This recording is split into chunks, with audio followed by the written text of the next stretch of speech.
physicsneet.com के lecture series में एक बार फिर से स्वागत है। आज हम लोग बात करने जा रहे हैं वेव्स एंड साउंड पे, और इसके लिए क्वेश्चन सेलेक्ट किया है नीट 2025 का। वेव्स एंड साउंड, बहुत सारे कॉन्सेप्ट्स इसमें इन्वॉल्व, बहुत इंटरेस्टिंग है। और इसको और इंटरेस्टिंग बनाने के लिए कि ये जो हमने क्वेश्चन लिया हुआ है 2025 का नीट से, वो ऑर्गन पाइप पर बेस्ड है। ऑर्गन पाइप, और इस क्रम में प्रॉब्लम को देखें, उसको एनालाइज करें, सॉल्व करें।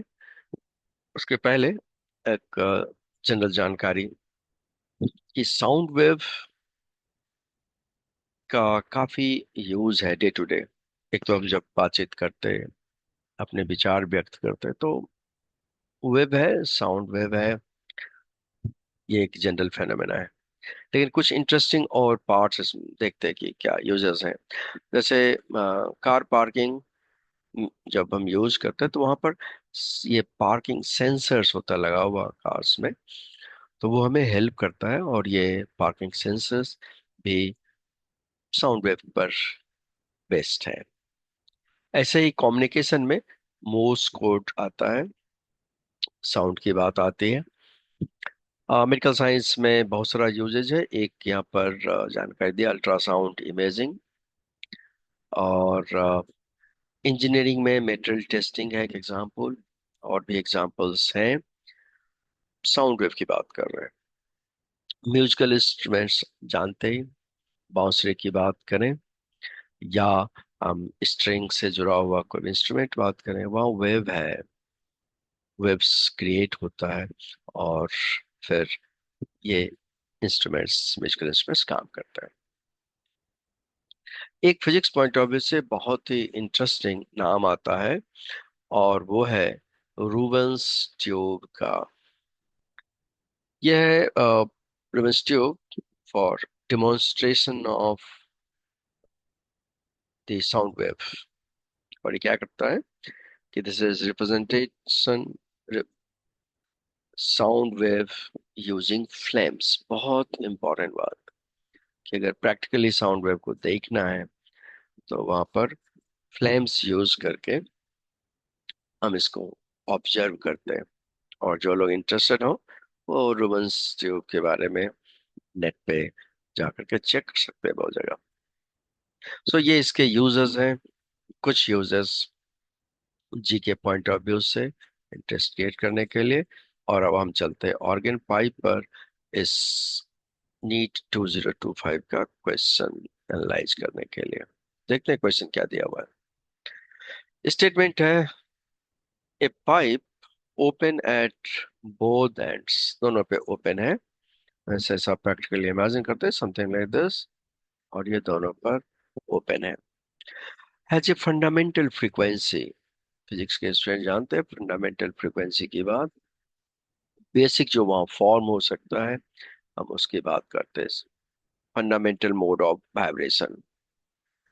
Next line, the pipe is now dipped vertically in water drum to half of its length. अब इसको क्या क्या है, सेकेंड केस में हमने इसको हाफ पोर्शन वाटर में डिप कर दिया है। सो ओनली हाफ पोर्शन बचा, दिस वन। इसमें एयर है, यहाँ कंप्लीट में एयर है, यहाँ मात्र इस पोर्शन में एयर होगा। सो अब सेकेंड केस में डिप करने के बाद fundamental frequency of the air column क्या होगा। ऑप्शंस दिया हुआ है कि भाई एफ इनिशियली एफ था, तो F/2, या एफ वही रहेगा इनिशियल वाला 3F/2, 2F ये होगा। सो बहुत सिंपल सी बात, ऑर्गन पाइप इसको करते हैं, ओपन एट बोथ एंड्स है, फंडामेंटल फ्रीक्वेंसी एफ है, हाफ नाउ फिल कर दिया वाटर से। So in that case new frequency क्या हो गए।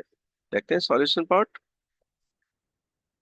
सो सॉल्यूशन में जैसा हमने पहले डायग्राम ड्रॉ किया था, फर्स्ट डायग्राम ये आ रहा है, दिस वन हियर, कि जब एयर है और वेव्स क्रिएट हो चुके हैं, तो ये यहाँ पर नोड्स और एंटी नोड्स फॉर्म होता है। ये सभी फिजिक्स के स्टूडेंट्स को नोन है। सो इस केस में इट्स लाइक दिस।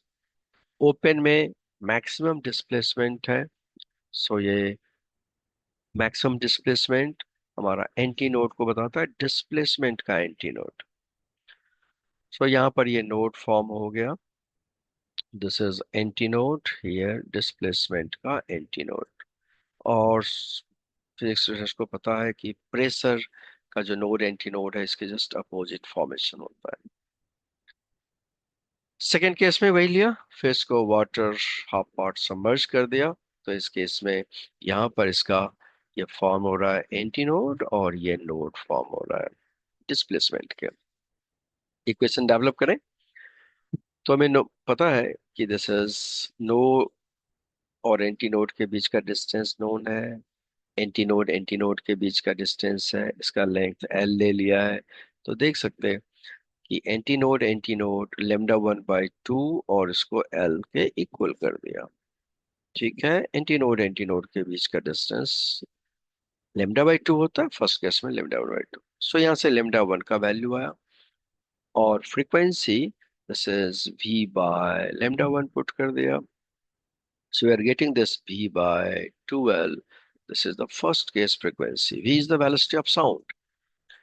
और देखना है भी वेलोसिटी ऑफ साउंड में हमारे पास एक्सप्रेशन है, this is gamma R T by this M molecular weight absolute temperature. अब बिकॉज पहले भी एयर था और दूसरे केस में भी एयर है, सो टेम्परेचर चेंज की बात नहीं है। एम वही होगा, गामा वही रहेगा। सो दोनों केसेस में सम हाफ समर्ज करने के बाद भी वेलोसिटी ऑफ साउंड वही रहने जा रहा है, right? Gamma R T by M root.